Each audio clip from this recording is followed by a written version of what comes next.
Let's talk about the economy. If sustained economic growth is India's ambition, inclusive growth is Bharat's purpose. Welfare economics, education, health, employability will all have to sink in to cast the net growth to the widest possible range.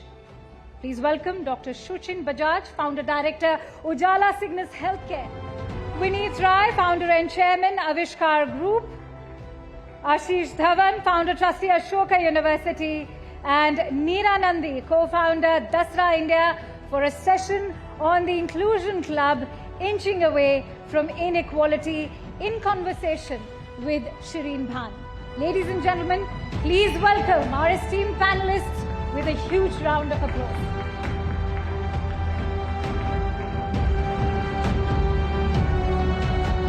Thank you very much. Good afternoon, ladies and gentlemen. And the pressures on this panel now to outdo what we just saw, those star performers enthralling the audience here with what they intend to do. But since we are talking about the future, we're going to talk about an inclusive future for India. So much of the conversation over yesterday and today has been about the growth of India, the rise of the Indian economy. But all of this is meaningless unless growth is inclusive, unless growth is equitable. And my panel here today is going to discuss exactly that, what the roadmap ahead looks like in terms of being able to bridge some of the major inequalities that we continue to see in the country, whether we talk about the gaps in healthcare, we talk about the gaps in education. All of those are gaps that require innovative solutions, innovative thinking. Is there a road for private capital and for private enterprise to bridge some of these inequities? Let's just put some numbers on the table before I get my panel to comment. And Neera Nundy is here representing Dasra. Dasra has just put out a report, as it does every year, to talk about what is happening with corporate social responsibility spends. Remember, it is mandatory for companies to allocate 2% of their profit towards corporate social responsibility. So Dasra tracks what's happening on that front and also tracks what's happening as far as the use of philanthropic capital is concerned.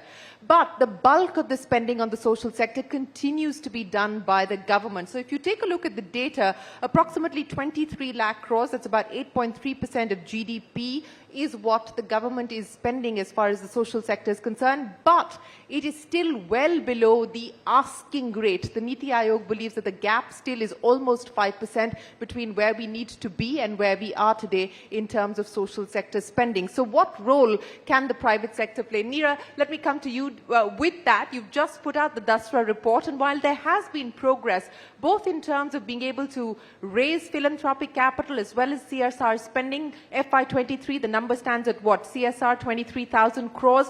What more needs to be done? What's the positive change that we've seen, but what do you believe needs to be done going forward? So probably we need to do a lot more. If you really look at India, culturally we give a lot, but there isn't much infrastructure to support that giving. So CSR, yes, gives a lot, but what our report also talks about is how powerful family philanthropy is, retail philanthropy is, and in fact that giving can take a lot more risk and can be more innovative. So a big part of what we've been trying to do is, can you take some of that innovation and link it with government systems? Because as you rightly said, they're one of the biggest, deepest pockets, and if you can't work through government systems like health and education, a majority of the population isn't going to reach there. So what we saw this year was that more CSR giving, that increase came from companies actually meeting the mandate rather than there actually being growth. But in family philanthropy, interestingly enough, it was the affluent givers, so professionals, folks who have jobs, who are giving far more of their net worth than even the ultra-high net worth. And first-generation wealth creators doing more of the giving. Yes, and they're giving a lot more. Well, they have liquidity events, right? So once these liquidity events happen, we call them the now generation. So the now givers are putting quite a lot of money, like the Kamath brothers, Rain Matter, putting into,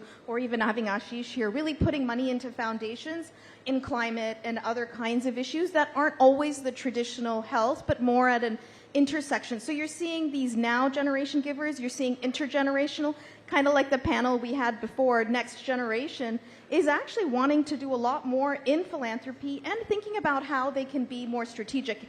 And I think what's very exciting, and you'll agree with me, Shireen, is that we're seeing women-led philanthropy actually really move the needle, and if we can really get women to do more and be more of the decision makers. So they don't necessarily create the wealth as much, but they're actually leaning into doing that philanthropy. And our Giving Pie network, which has about 300 families now, collectively giving 1,000 crores to India, 70% of these families are actually women-led, as in they're the ones engaged in the philanthropy. So if I were to ask you, Neera, for one thing that you believe we need to prioritize, both from a private sector perspective, but also from the government's perspective, to create a much more enabling, facilitative environment to encourage more giving. I think we have to have some incentives, right? So I think... Incentives to give more? Yeah, like tax incentives. I think it can help. And I think, you know, we need to be able to do that, and we need to have more visibility and transparency. So if the government can mandate and we know where giving is going, then we're able to enable that. So I think just having more players and strengthening that ecosystem, I think will really help. Okay, Ashish, I want to come to you now. Yes, go ahead. I just wanted to add a small thing on the giving. I think the incentive that would really help is being able to contribute shares. Because often people take their company public. If you donate shares to a foundation or a charity, it has to be liquidated within a year. So I would advocate that, you know, maybe give 5 years for a longer period of time. That will then enable people to sort of tax-free give their equity, which is the way it happens. Does globally. anyone really want to part with equity for foundational purposes or for giving purposes, Ashish? No, you'd rather, I think it's easier sometimes to give away small amounts of equity than to give away Money? cash. Yeah. That's easier, notionally. And two is, if you're getting it pre-tax, you know, giving away your equity before it crystallizes into a capital gain, that makes it easier. Yeah, you know, so that's one idea that you've put on the table to create a more facilitative environment to encourage giving. But since you did pick up the mic, let me continue that conversation with you, Ashish. And I want to talk about one of the big spaces that requires innovative solutions, innovative thinking, and a lot of capital from the private sector as well. A space that you're deeply involved and engaged with, education. What more do you believe needs to be done, not just at the level of primary education, but more so at the level of higher education, creating universities that people have access to, affordable educational facilities that people have access to? How do we create more Ashoka universities for the country? So Ashoka is a non-profit, and I can talk about that model later. But I think if we really want quality universities to grow, I think first thing is, I would say let's advocate to allow for-profit. You know, right now it's not for-profit, and then people find a way to take money out through an infra company, content company, etc. Let's make it legit for universities. So destigmatize the idea of for-profit for education. Absolutely. And especially for higher education, it's a no-brainer. I mean, you've seen it in the case of Brazil. There are higher education companies that have more than 1 million students. You know, they've scaled up the university system. So that's one. Two is, I think we need a better quality marker. NIRF is not enough. I think universities should be forced to disclose their placement data, the acceptance data, you know, all the data about the students they get in and the graduation, the outcomes, because often that's the basis on which parents will make decisions. We've seen it with engineering colleges. The worst ones had to shut down. So for the market to work well, you can't have information asymmetry. So that's a second one. And I think a third one, for more research universities like Ashoka, we just need more collaborative platforms. I don't think anybody can do it alone. Some people can, like the Ambanis or Shiv Nadar. But I think more collaborative platforms come together. And I'm seeing that happen. We'll have 40, 50 Ashoka-type universities in the next decade. In the next decade, 40, 50 Ashoka-type universities?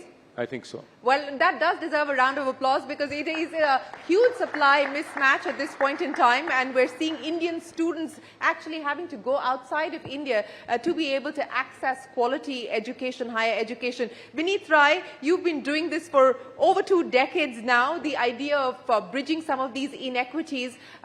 Assets under management across the Aavishkaar group of what, about 8,000 crores plus at this point in time. Where do you believe the problem still lies? What do you believe needs to be done to really unleash entrepreneurship for the development sector? So let me actually just phrase 2030 is just a few years away. Sustainable Development Goals came into being 2015. A world without hunger, poverty, inequity. Brilliant thought process. It's never happened since the time Homo sapiens walking straight. So great vision from the countries. Now, to make it happen, you require $2.5 trillion a year investment for last 15 years. We lost everything during COVID. So India itself requires close to $1 trillion investment. Close to $1 trillion investment in case we have to change. Total impact investing, despite all our struggle, everything impact investing was born in this country. This country remains the model. I think we are talking about few hundred billions. That's where we have reached. Globally, impact investing is close to $1 trillion.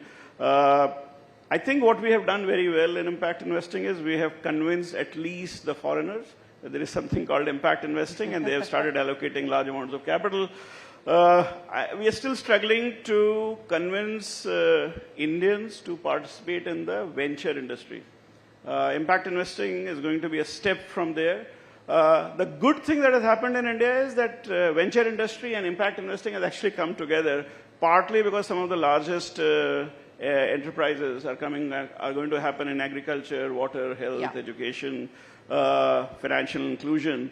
And that's exactly where the new ideas and new innovation. I'm coming from Startup Mahkum, and the amount of people who, the footfall that we saw in agri-tech was seen to be believed, actually, where you have AI, SaaS, and gaming competing against agri-tech for footfall. So. Well, that certainly is impact. We will have to see how this actually plays itself out. But you're right that we do have startups now focusing on India's specific problems and trying to look for Indian ways of being able to address some of those, including what you've been able to do, Suchin, with your chain of hospitals. Now, explain to me what you've done differently so that you can make quality private healthcare accessible and affordable. And how do we scale that model? Thank you, Shirin. As we sit here speaking about billions and trillions of dollars, and we were together at an event recently at Davos where the head of a large multinational bank actually mixed up her billions and trillions and said, no, I don't really meant trillion, I meant billion. No, it was trillions. So when we sit here speaking of that, a silent majority seems to slip through all safety nets. In India, we are speaking about more than 500 million people who have no access to emergency, tertiary, quality healthcare. And in healthcare, the issue is that the inequalities are not just because of the financial reasons that we speak of at these panels, right? The inequalities go way beyond that. Geographical reasons are one of the top reasons, right? Metropolitan cities, the 9 metros of India have a population of what, around 12, 13 crores. If we take the state capitals as well, another 20 crores. So more than 100 crores are staying out of these cities, and they have less than 5% of all super specialty healthcare available. So even if you are a 100 crore net worth individual in a small town like Sitarganj where we work, if you have a heart attack and we were not there at that moment of time, there's no saving you. Those 100 crores cannot save you. So we understand that the real need is in these small towns, but also poor physical outcomes are just a small part of the outcomes in all. Poor financial outcomes are real, and they are there for everybody to see. More than 40% of all Indians, and it is difficult to understand sitting in this hall, more than 40% of all Indians have to either borrow or sell some asset just every hospitalization. Every time they're hospitalized, they will borrow. And more than 25% of them slip below the poverty line at each hospitalization. That is more than 6 crore people every year. So providing low-cost, high-quality healthcare is something that we have excelled in. We have now 22 of these hospitals. The setup costs are low. We apply the Pareto principle ruthlessly. We understand that at 20% cost, we can deliver 80% of the infrastructure, 80% of the outcomes, 80% of whatever is needed in that healthcare region. So this is what we've been doing. And I think it is real. I think it's very doable. We've proved it to the world. We've proven the model. Yes, 22 So, hospitals up and running across India, across North India. At this point in time, Ashish said 40 to 50 Ashoka universities over the next 10 decades. How many hospitals are you going to be setting up over the next decade? yeah, we shouldn't be less than Ashish. So 50 is the number we should go with as well. Okay, but we're talking about safety nets, and Neera, I want to get you to come in on that as well. But just a quick point from you, Suchin, before I get Neera back in. Since we're talking about safety nets and we are talking about what the government can do, Ayushman Bharat, for instance, marquee scheme of the government, it is up for review. Vinod Paul committee has been set up by the government to review the Ayushman Bharat scheme. What do you believe needs to be done to recalibrate it, if at all, today? People question the reimbursement rates, for instance. What do you think can be done to make it more robust? Shirin, we've been the champions of Ayushman Bharat ever since it was launched. We did the first cardiac procedure in the country under Ayushman. The first angioplasty was done at our hospitals. Out of the first 10 hospitals recognized and rewarded by the government, 4 were ours. Unfortunately, the issue still remains, as in all PPP partnerships. This is a PPP partnership, right? The government is always wary and suspicious of the private healthcare or the private providers. The private providers are always wary that the government does it really mean what it's saying on the big diocese. Payments are delayed due to those suspicions only. There's lots of issues between the rates that the private healthcare expects and the rates that the government wants to give.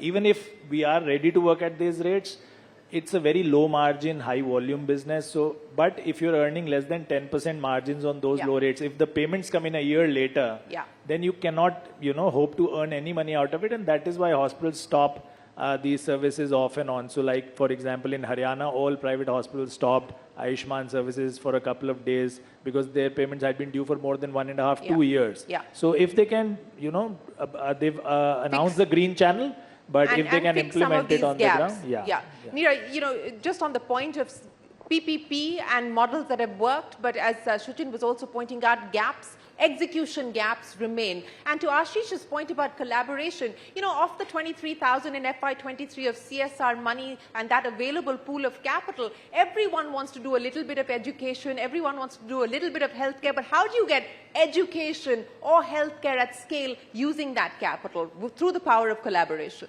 So in fact, in our report, we talk quite a lot about we're seeing an increase in collaboration and having more pooled funds alongside with government could accelerate a little bit more innovation. But the challenge, Shireen, is not about is it education or is it health.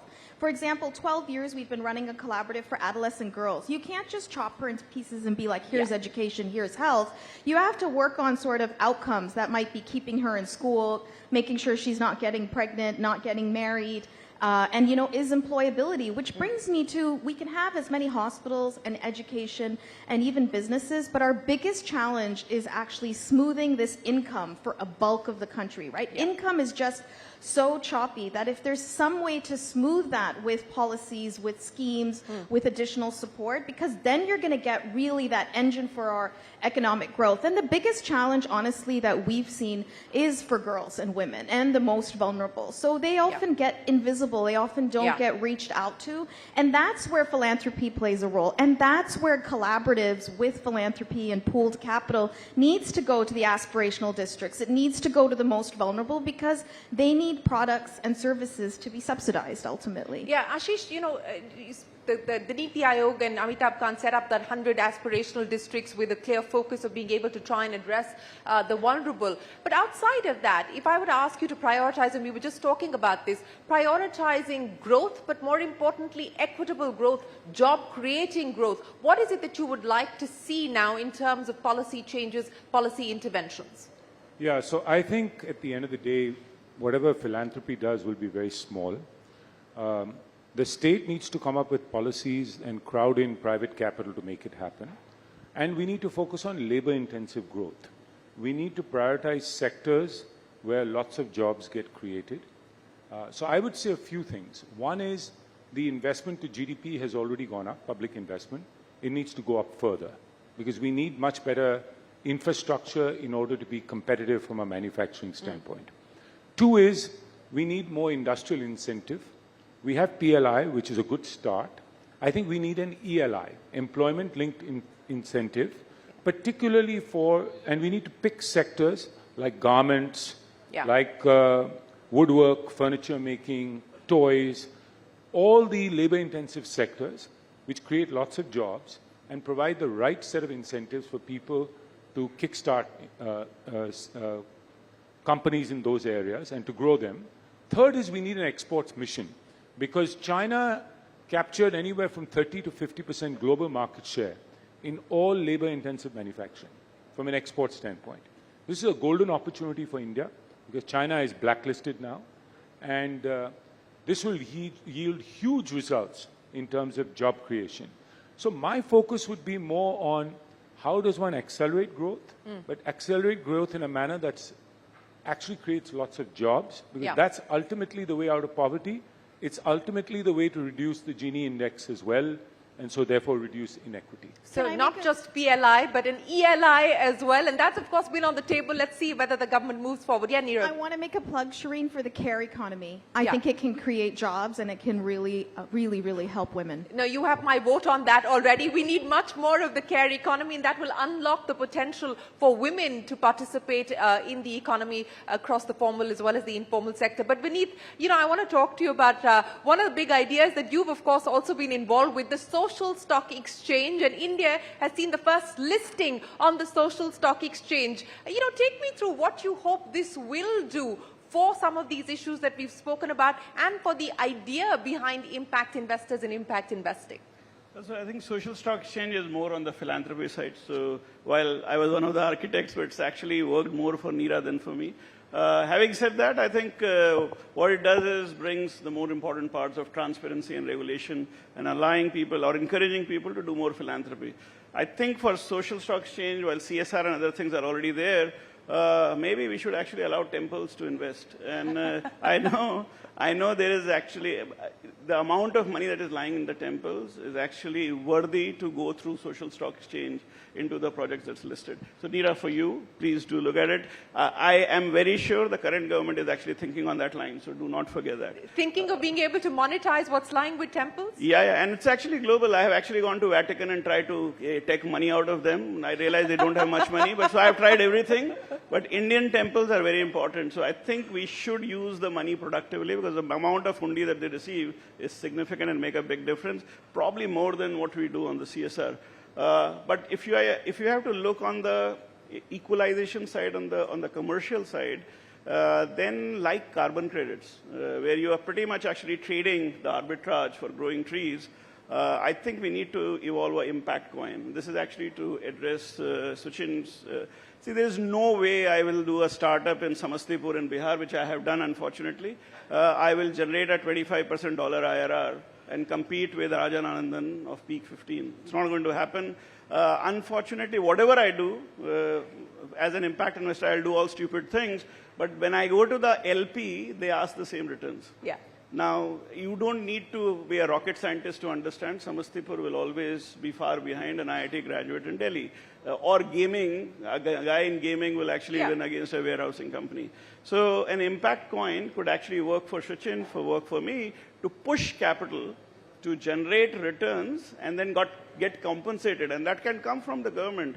So impact coin is actually the way for the government to think about in creating an equalization for those places where there is going to be a struggle to create value. Well, we've got three concrete ideas. Ashish, Vineet and Neera putting three concrete ideas for the next government to consider. Suchin, what are you putting down on that list for the next government to consider? Yeah, I think I agree that we need to add another P to the PPP. So it's public-private philanthropy partnerships that we need to make instead of just the public-private partnerships. I think for healthcare and education both, I think it's naive for us to think that the government can just step back and allow the private industry to... No, it cannot, because it continues to do the bulk of this heavy lifting. Absolutely. And the government needs to play a very active part. We've been hearing promises of increased GDP spend on healthcare. We need to see that in action now. I think for the next 5 years, we need to make very sure. We need to incentivize doctors and providers to go into these aspirational districts, go out of the cosmopolitan cities to set up healthcare facilities. And we need to make sure that we stress on urbanization enough. See, because just having the hospital there does not really cut it. The doctor has reached the super specialist stage. He's a cardiologist because he studied all his life. He did very well in school. So she needs a good school to be there for her children to study. Yeah. She needs a level of urbanization to relax after work. So all of that has to be pushed across all of these districts to make sure that healthcare goes there as well. You know, Ashish, I'm going to start by asking each one of you for your wrap-up comments, and I'll start with you, Ashish. You know, the one thing that gives you the most hope at this point in time in being able to address and bridge some of these inequities over the next 10, 20, 30 years, and the one thing that you individually, through the various things that you're doing, through Central Square, through Ashoka, and so on and so forth, the one thing that excites you the most? Yeah, I would say what excites me from a country standpoint is that we are on a very solid growth trajectory the next 25 years. I think the real question is, how do we create more jobs? So how do we make sure it's labor-intensive growth? Because that will reduce equity while we accelerate growth. How do we get more investment? How does India's share of export in the world go up dramatically? And how do we move up the value chain? Now, in terms of me personally, my passion really is to build more institutions that really work on these issues alongside government, on policy and policy implementation as well. But what's been the biggest learning? Institution building is hard work, Ashish. What has been the biggest learning on this journey that you would like to share with us and anyone else who's considering institution building? I think the biggest learning has been, one is partner with others. Neera was also referring to it. It's much better to do it with others than just doing it alone. And two is, government is the main actor, and so one has to work with government. And three is just be innovative. There are new solutions, there are new ways of working. So being innovative, being outcome-oriented is something that we bring from the private sector. Vineet, so, you know, what's the thing that you're most excited about? And what's the future as far as the Aavishkaar group is concerned? What's driving you today? So we are at around 14,000 crores, hopefully to 1 lakh crores by 2030. I actually didn't take into my calculation the COVID. I went from 5,000 rupees to 100 crores in first 10 years, 150 million, so roughly 1,000 crores in the first 10 years, 1,000 to around 9,000 in the second 10 years. And we said, okay, we'll continue on the same growth, so 1 lakh crore. Then COVID came, so we have slowed down quite. But I think I'm very excited about government thinking differently. I'm very excited about they actually talking about fund of funds. That's a good idea for them to have less control, yet have control. And allow 1,000 other people to more efficiently deploy their capital. So I think I would want to see, if the new government comes in, whichever government comes in, to actually announce different kinds of funds of fund, which are 1 lakh crores and not 10,000 crores. I am fairly famous as a beggar both in Europe and US. I do not mind becoming famous here for fundraising. But till 2017, I raised zero in India. In last 5-7 years, I've raised significant amount of capital in India. I think what has been surprising is the global fund of fund capital now is thinking about raising money in India, which is a big surprise. So that means there is a lot of capital here, which is curious and wants to participate. And government, being one of the bigger mobilizer of capital, should actually continue to be working on the fund of fund path. So fund of funds and a whole host of fund of funds with a significantly higher outlay. Suchin, what is the future? What makes you the most excited? What gives you hope and confidence? I truly believe this is India's century, and with the government's focus on healthcare, I think it's organizations like us that are at the really sweet spot, right? The focus on medical colleges, nursing colleges ensures that the supply side of healthcare will be adequately addressed for us. We will have enough doctors coming out to make sure that they don't just stay in the big cities, they come out to the smaller towns. And the focus on insurance, on making sure that out-of-pocket spends reduce, because we have to realize that in India, healthcare is not just under-accessed, it is underserved as well, right? The Lancet Commission for Global Surgery said that an LMIC country like ours should have about 5,000 surgeries per 100,000 population per year. And this number can go as high as 23,000 in countries where out-of-pocket spend is negligible and awareness is very high, like the Scandinavian countries. But if you see in India how many surgeries happened last year, is just about 2.5 crores. So that's just 2,000 per 100,000 population. Where are the rest of the 3,000 people. They're not Yeah. getting the surgery at all because they don't have enough money or they are not aware. Yeah. That is why all these Guinness Book of Records come out of India, right? The doctor is standing with the poor girl and they're both very happy. Oh, we removed this 20-kilo tumor. Look at this. This is so nice. But that tumor should have been removed 20 years ago when it was like a 500-gram tumor, right? Yeah. So this is increasing access and we are getting more patients coming into the hospital. So I think organizations like us are at the real sweet spot and it will be a good time for everyone. Neera, I promised you the first and the last word, so we're going to end with you. What gives you hope and what keeps you excited today? Really special by being able to give the last word because I actually believe and we'll all agree that it is our young people that give us hope, right? Their aspirations and how they really want to see a transformed India. I think we have a collective responsibility to have them achieve those dreams and aspirations, and I think we can in our country. I think our biggest challenge, honestly, is patriarchy. If we could actually break this patriarchy. Yes, that does deserve a round of applause. But we're also collectively responsible for perpetuating this. But one of our biggest initiatives right now is investing in and really trying to transform women in leadership. And it's women in leadership in business, philanthropy, development, across the board. But we all have to come on in this together. We all have to come on this together, and each of you have very carefully articulated what the road ahead looks like. It requires all stakeholders to be at the table, and it requires all of us to collectively put our hands together to ensure that we bridge some of these very crucial gaps and inequities.